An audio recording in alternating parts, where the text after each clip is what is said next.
All right, it is recording. Okay, great. All right, everyone. Thank you for joining our session. This is Mr. John J.J. Murray. Our session is 10 ways to find a story in your school. And a little bit about Mr. John J.J. Murray. He is an award-winning educator and media professional with 30 years in the video production industry. And J.J. has worked in 11 small and major market TV stations, as well as taught high school and college media production. Murray currently manages the Upper Midwest Emmy Awards and freelances as an IATSE union stagehand and AV event tech for concerts and conventions. So when we get started, everyone, what we'll do is he'll present. And then if you have a question, please put it in the chat or the Q&A, and we will ask the questions at the end of the session. Okay, Mr. Murray, take it away. Thank you. It's a pleasure to be with all of you. Really excited to be here. This is 10 ways to find a story in your school. And how I approach this, I taught high school for 1 year, so I don't pretend to be an expert, but I can certainly empathize and understand with, how to adapt to the education process from the professional end. And so what I wanted to do with this and then my college journalism courses is kind of look at how we structured newsrooms to gather information, because each day it's pitching stories and getting them on the air. Now, for the most part, most schools, it's once a week, couple times a week, but it's a struggle to get the machine rolling so you have the content to get on the air. So I'll go through this PowerPoint presentation, and of course, if you want a copy of it, email me. I'll be happy to send it to you. I'll share it. And so I took the concepts from what newsrooms use. Can you folks see the PowerPoint right now? I just want to make sure. Yes, we can see. Yes. Mm-hmm. So the first thing we do is we create beats. People cover different things or are the knowledge warehouse of these certain areas. And looking at schools, have a beat system. There is someone who covers athletics, someone who covers clubs, someone who covers events and the school board. Now, that doesn't mean they have to write every single thing that happens, but what it is it's organizing so that whomever is producing a show can go somewhere and gather that information that is needed. So for example, with athletics, clubs, events, this is you can see it's a file pocket folder. It's one of those little accordion things that open up. A lot of newsrooms will have what they call day files. They will have a file that is numbered for every day in the month. And the day before, someone opens up that file and goes through all the news releases, the events, and all the things that are getting scheduled throughout that time, so they at least know those events are happening those days. Whether they cover them or not, that is the discussion amongst the newsroom. So if you have this day file or even an electronic calendar, you have a database where to put all of the scheduled events, meetings, all of that sort of stuff. So the athletics people, you put the athletic stuff in the calendar. The clubs people, you put the clubs people in that calendar. Events, etc. So there becomes a master database of things that are going on in your schools. Also subscribe to newsletters, events, education blogs. One of the things you can do, obviously, is with your own school district website. Can you folks see this one that I have up? This is Eden Prairie High School. I can actually almost see the school from right here. It's where I went to high school back in the 80s. But they have calendars, they have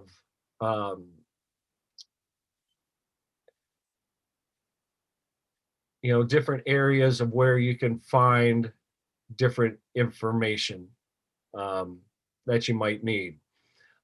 Even your school district would have its own. That was the high school. This is the school district. The school district has a calendar.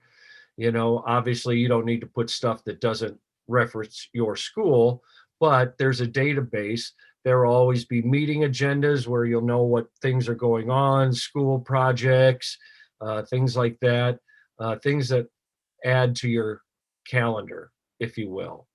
So check in with these beats at least once a week, stay on top to them, and talk to people. Just don't go with what's posted. You may want to call somebody and find out how many people are going to be at a particular meeting, or you may have questions. They may not have specific stuff. They may have a talking point, and you want to really know what the information is about. Then write up a little description and put that in your calendar of event, but organize yourself. Research social media, uh, different clubs. Obviously, the school district has a social media page. The athletics department sometimes have their own social media page. All of that. Find out what it is. Check in with it once a week. Find out what's coming up. Know what's going on. It could be story ideas. I mean, the athletic department could post something about a unique athlete, and then you see that and you're like, great, that's a story, we can cover it. You have these tools to do that, and you can reach out to people through social media as well to find contacts for your stories. Sometimes it's a matter of looking at what the school district or the school is posting on their social media and seeing who's making comments. You see who's making comments, and then you can reach out to people in case you want an interview.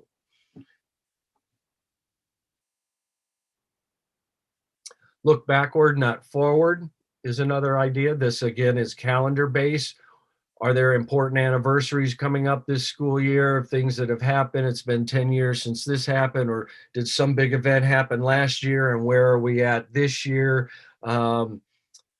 I mean, COVID's one thing. We're going to be coming up on the 1 year anniversary of, schools closing, and that's an important anniversary. Are you planning now so you can air those stories when it happens? So a key thing with anniversaries is looking at the beginning of a month or 2 months out, or even at the beginning of the quarter, and seeing what big events are coming up, and start pre-planning your coverage or your story ideas weeks in advance, because ideally you would like to have the product done the week before. It should be done and in the can. You really should not be waiting till the last minute to get it all done. And odds are, it's going to happen. You're going to get stuck in render mode, and you might miss slot, and then you've missed it, and then it's all going to be late. So make sure any of these special anniversary, these things that you do are planned well in advance, and that your final product is done about a week in advance in case it needs extra approval or a couple little changes here or there. Just, it really will save you a lot of headaches. Profile the newsmakers, the people making the news. Whoops.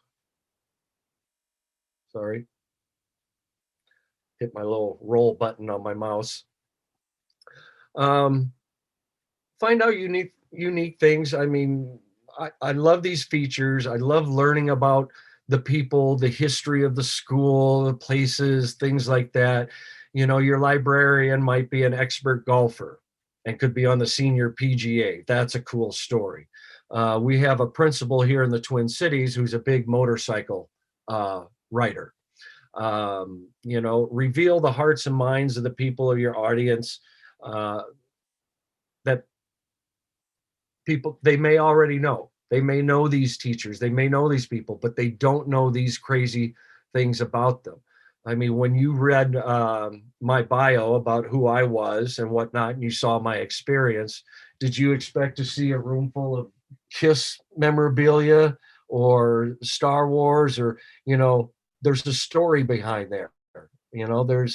You find unique things about people all the time, or you hear things about people, and do that. Your teachers have, and your staff at your school, they all have a story. Find out what that story is and let it shine. And don't just shoot the story in your school if you have to. Get outside the school to show where that story is too. It's not just them in the classroom, but if you're especially going to talk about the background, get out there in the background and find out what it is. So find those unique things that make your school as cool as it is. Localizing national stories. Obviously, big stories are happening everywhere. What does it mean to your school? What does it mean to your teachers? What does it mean to your fellow classmates? What it means to your overall community?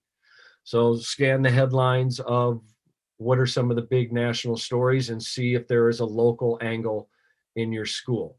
The thing with this, and with a lot of stories, is I see this a lot where you have to interview the principal or you have to interview the coach, and I get that. And officials are good to interview. They give you good information that you use to explain what's happening in the story. But please find the local people that the story affects and make them the center of your story, because what the story is affecting this person or these people, and tell the story through them, and then use the officials to weave through the information and why it is what it is. But find the people for your story. Don't just have it all be what we call in the news business official sound. Tell the personal side of the story. Obviously, school shootings have sadly become frequent. Other things have been going on. There's lots of COVID things going on. What is your school doing? What are the procedures? Why are they doing this? What are they doing that? How does it compare to the schools next door to you, etc.? But find out, look at what's going on nationally and localize it for the importance of your school. Um, if something ever happens with the national school lunch program, that's a great national story then to localize to how is that going to affect your school menus. So be aware of what's going on nationally and whether it has an effect of somebody in your school. Share stories interesting to students. And this is a lot of this can be observational. What are the new gadgets they're using? What are the new apps they're using? What are the new ways, especially in distance learning, what are the new ways they're using spreadsheets, Word documents, PowerPoints, just dealing with Zoom? Are some people just I guess what I'd say, are they, one of the trends is, are they using Zoom backgrounds or are they trying to create a nice background? That's kind of a cool angle. I look at our host here and I see your baby Yoda in the background, and and it's a cool shot.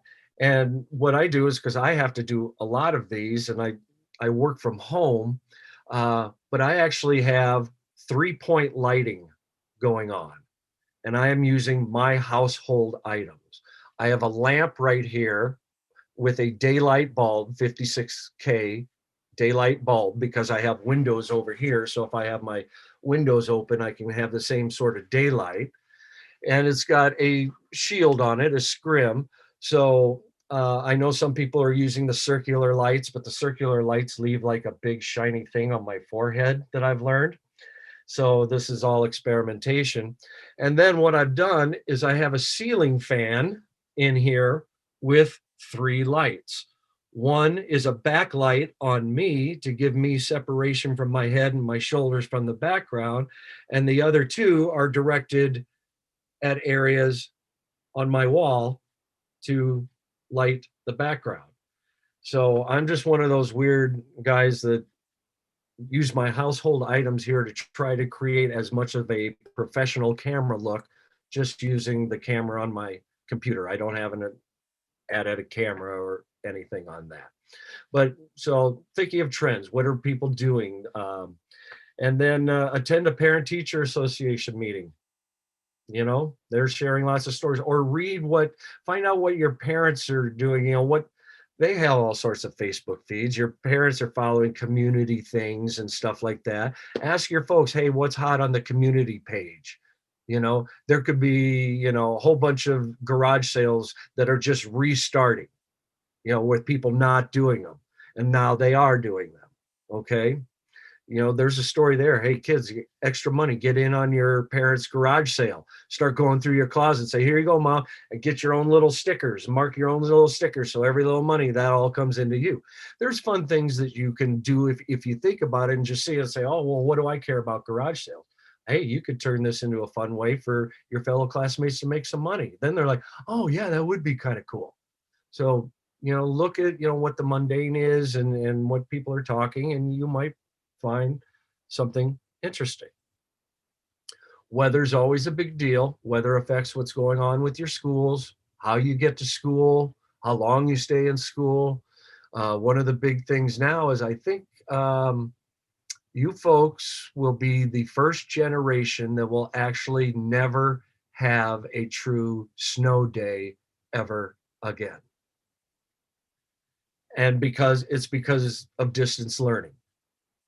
So now if there's a snow day, there is going to be an option.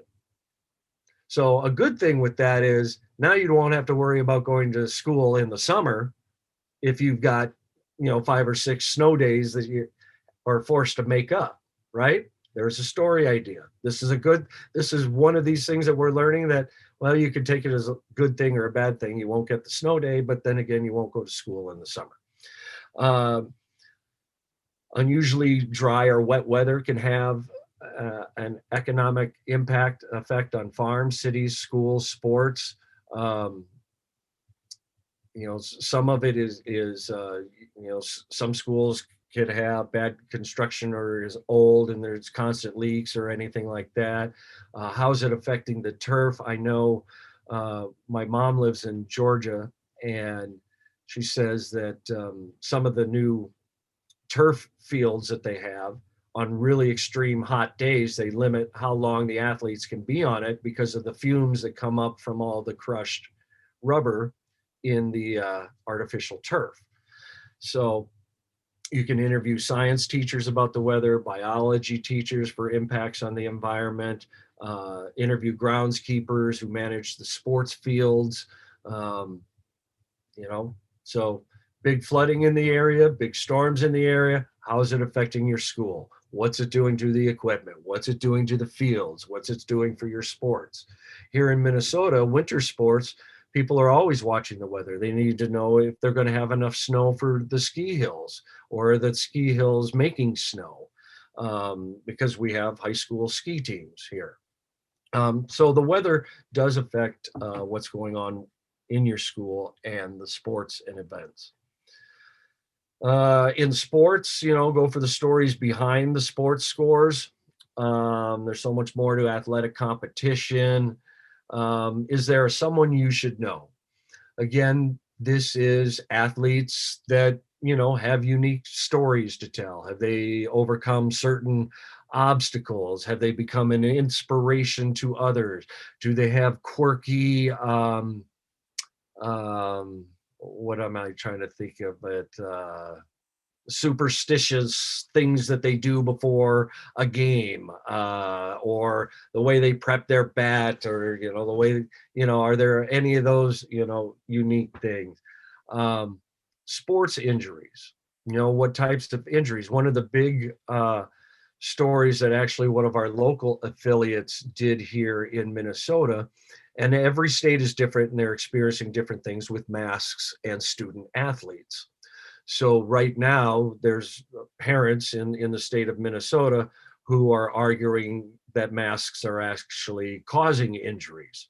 So there's a statewide story that you could find out, well, is that the case in your school? What are they doing? What do your trainers say? What do your coaches say? What do the athletes say? What do the parents say?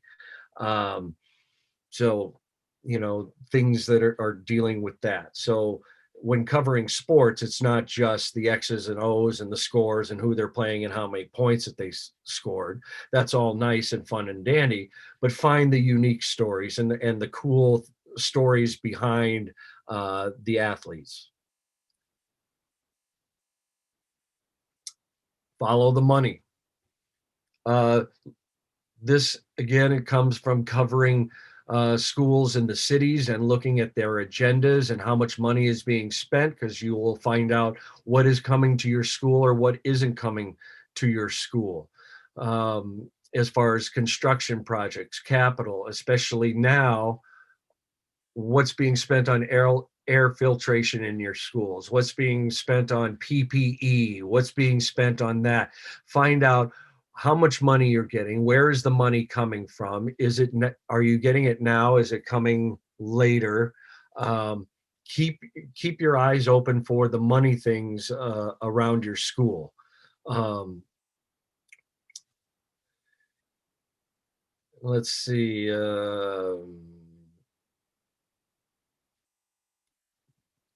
Oh, I skipped ahead. Sorry. It says take a drive. I'm back on follow the money. Again, I'm sorry for the fast click. Is your school running over budget? Actually, you can request, and it's public record, to find out the school's budget.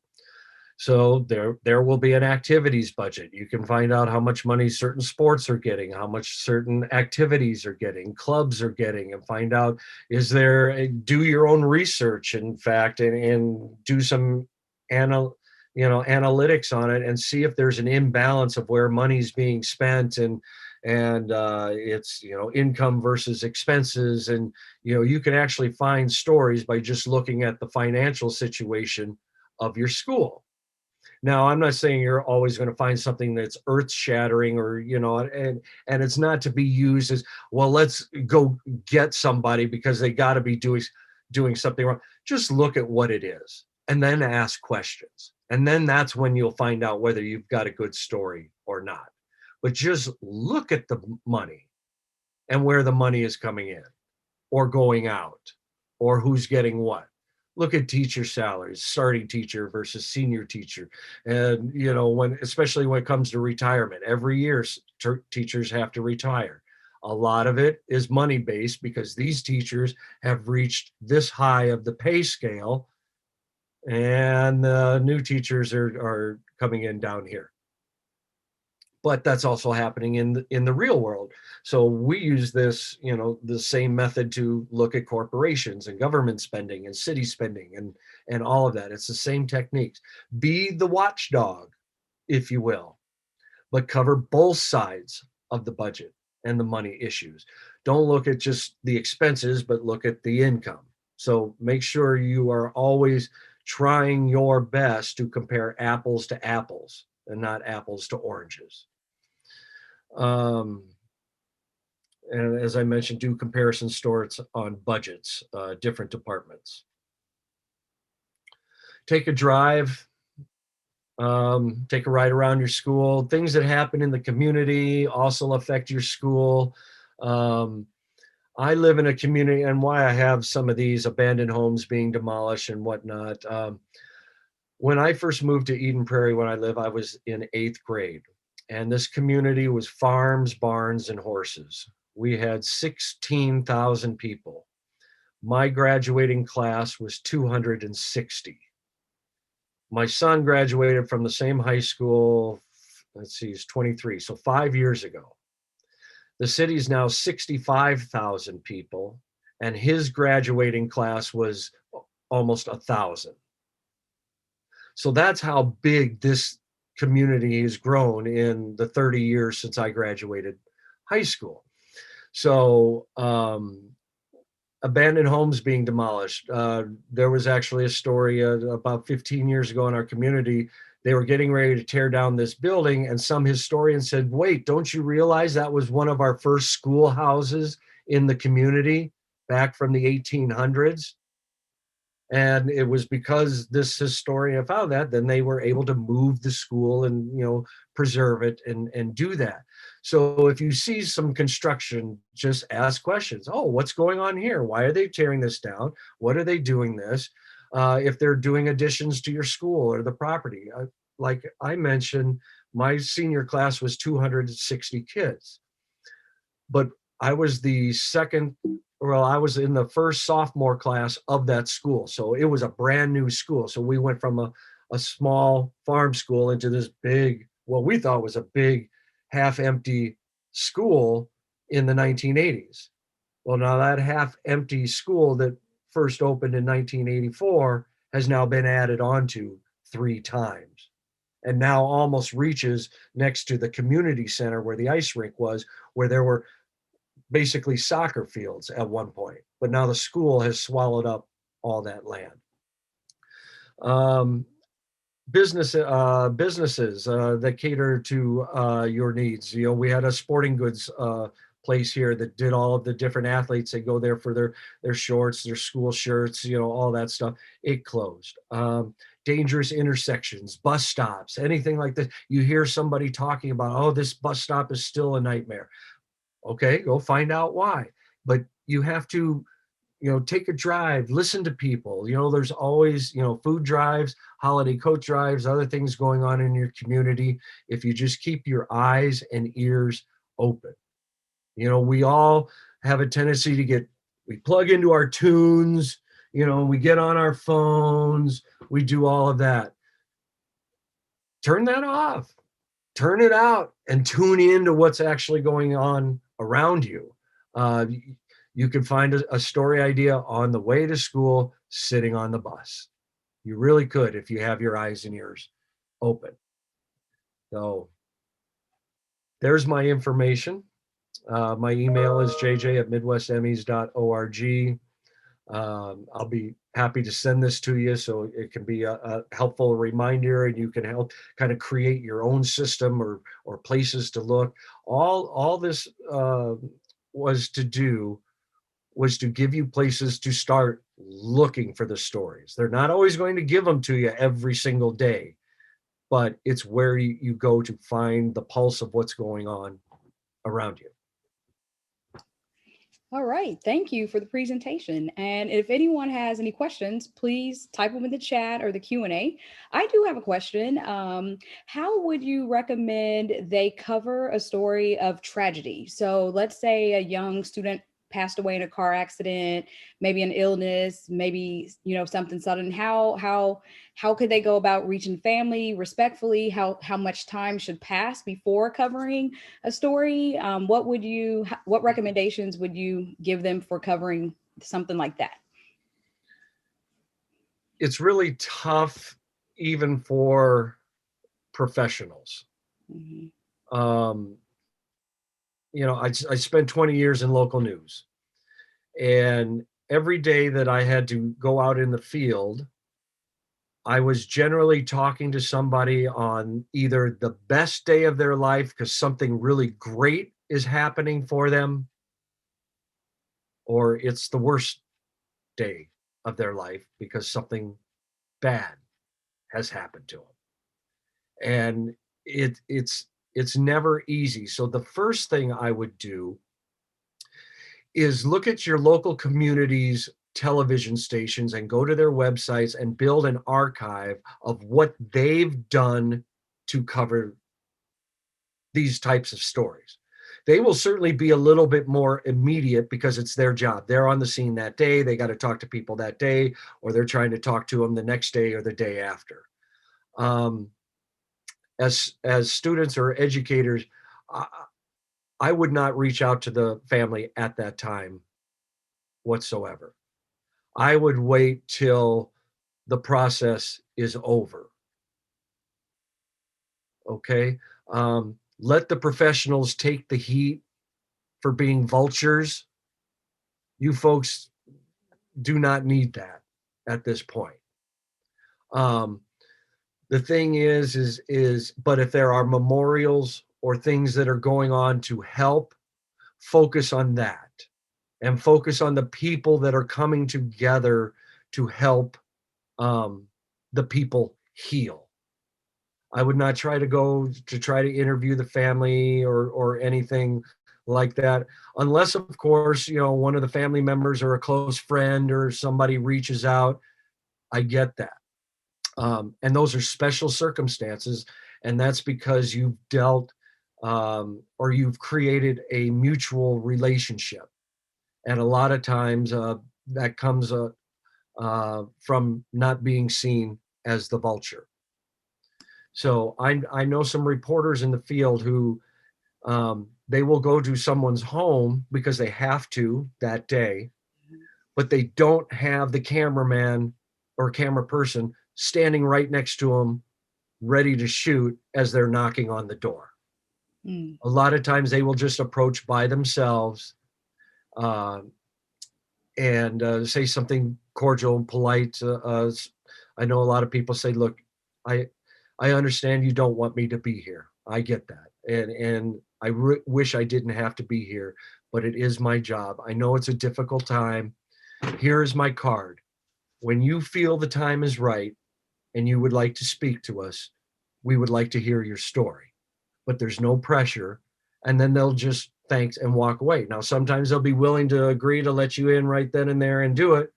Sometimes they will say, no, I'm going to save it. And when I do talk, I'm going to talk to this person because they treated me with dignity, respect, empathy.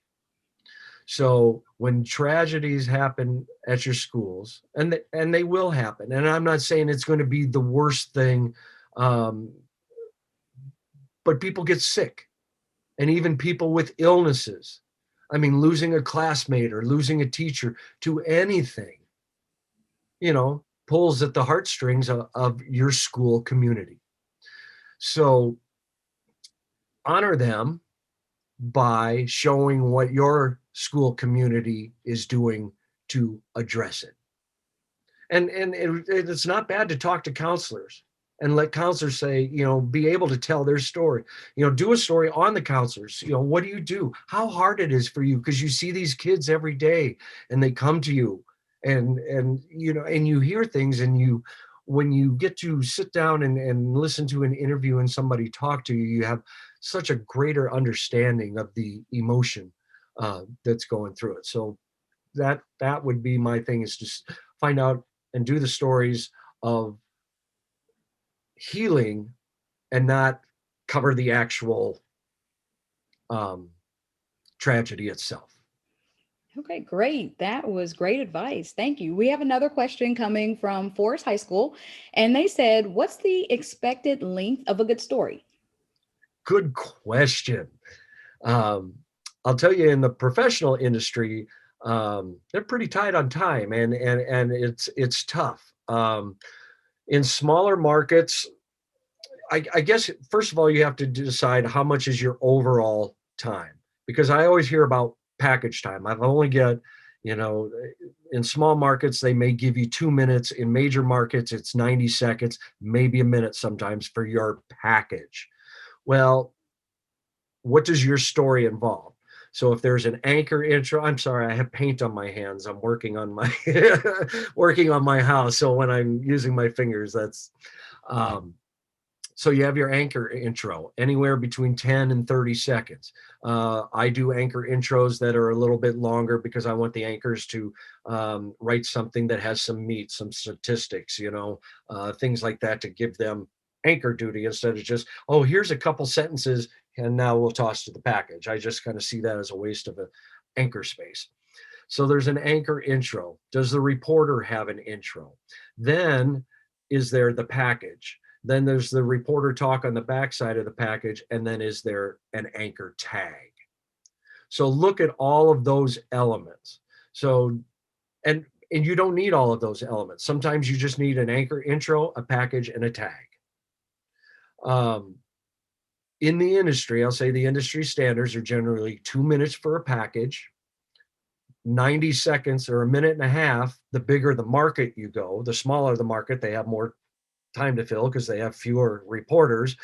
Big markets, you get less time because they have more reporters that they have to get to. But the key thing here is don't get stuck so much on a specific number. I'm a strong believer is let the content dictate the length of the story. Don't let the length or runtime dictate the content. Now, that doesn't mean everything needs to be 5 minutes, 10 minutes, because you'll notice, evening news, a lot of their packages are quick off the top. Here's the breaking news of the day, and those are real short.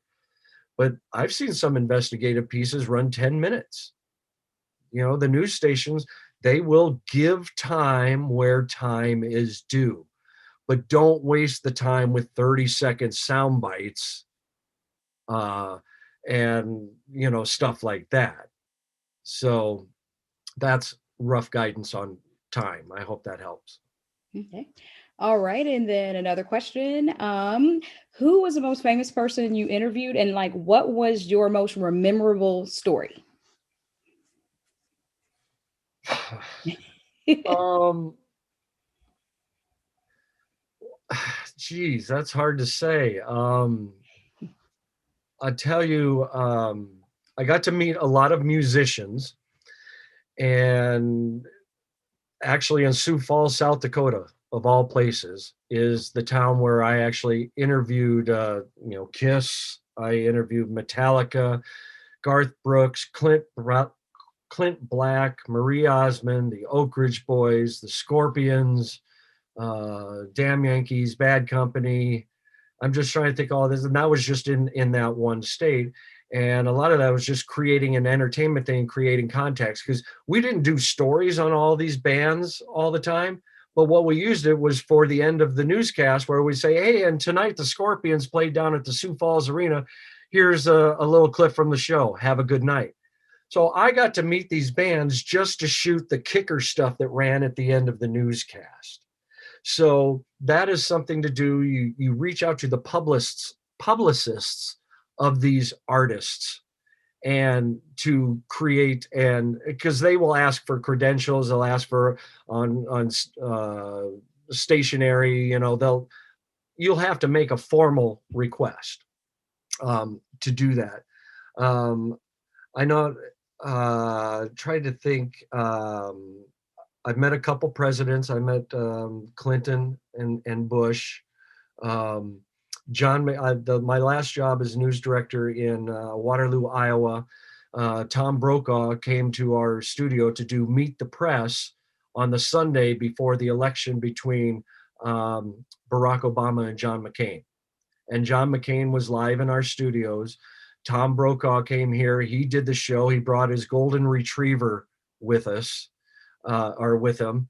I had decorated our waiting room for the senator in all Arizona sports motif, because I had worked for a few years in Arizona. My mom lived in Arizona, so I had Arizona Cardinals stuff. I had Arizona Diamondback stuff. I kind of decked it out, for the senator. Tom Brokaw. I got a picture of Tom that I've had since my first job in TV. I had him autograph it. He gave me an autograph book.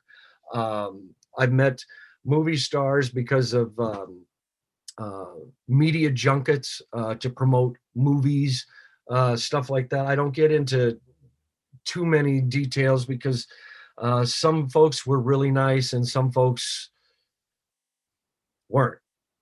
And I don't need to dog people. But I will tell you, Metallica was not happy with me because they came to town and there was an arena thing going on where Sioux Falls Arena was doing reserve seating for all shows now.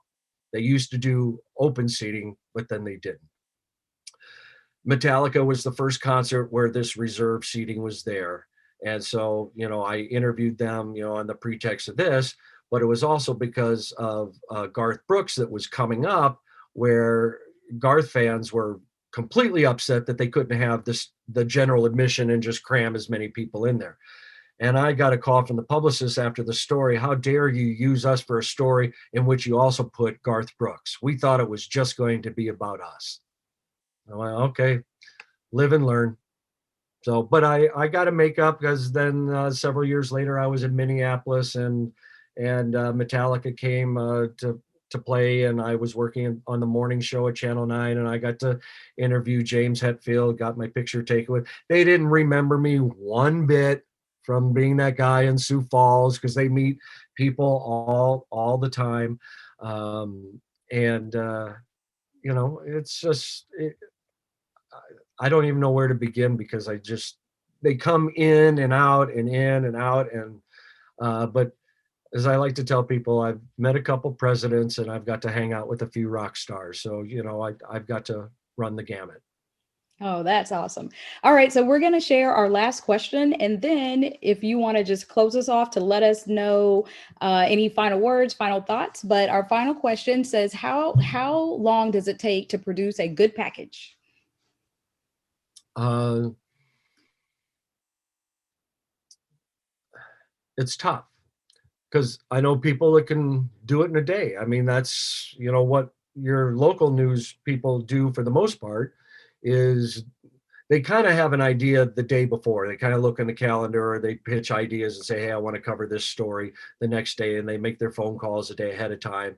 So when they get in the morning, they're off and running. They're shooting in the morning between 8, 9 and 10. The shifts will vary depending upon how late they have to stay because, it's 8 or 9 hours. They try to do that to avoid overtime.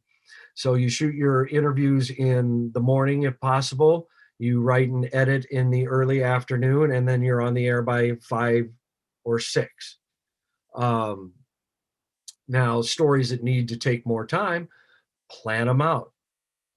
There's nothing wrong with shooting just the interviews on one day, go getting B-roll the next day, and doing, and then taking a couple days to look at everything and write and do all of that.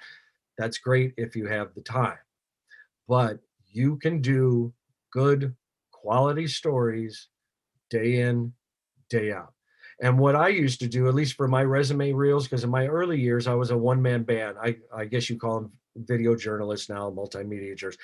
Hey, we were one-man bands, okay? That's all I sent out because I wanted to show the people that were hiring me that I wrote it, I shot it, I edited it.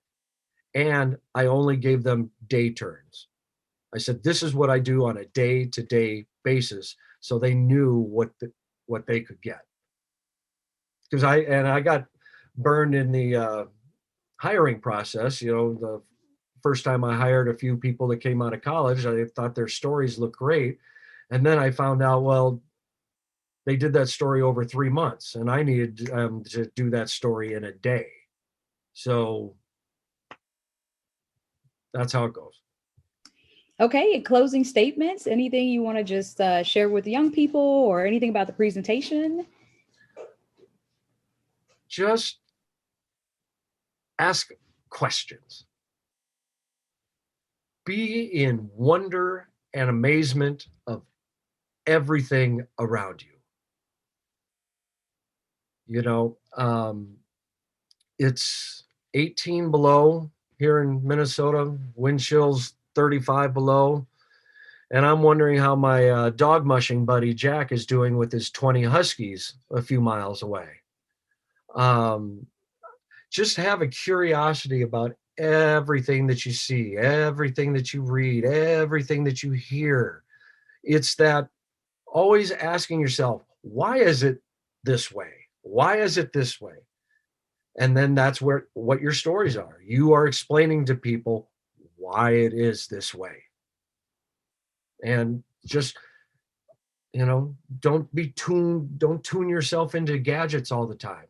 Just know what's going on around you and just ask yourself, why is this happening in my neighborhood? Why is this happening in this class? Why is this happening at these sporting events? Just look around you and look at the crowd and notice, well, why are so many of these people here, but not these people? Or, um, you know, just look around you and just have that wonder and amazement and ask yourself questions. And that's where you'll find stories. Okay, and then just to reiterate, your email was jj@midwestemmies.org, where Yes, they can reach out for the PowerPoint or questions. All right. Okay. Well, thank you so much for this awesome presentation with a lot of great information. Thank you for the attendees to join our session. And that's all we have for you all. And have a great day. thanks, everybody.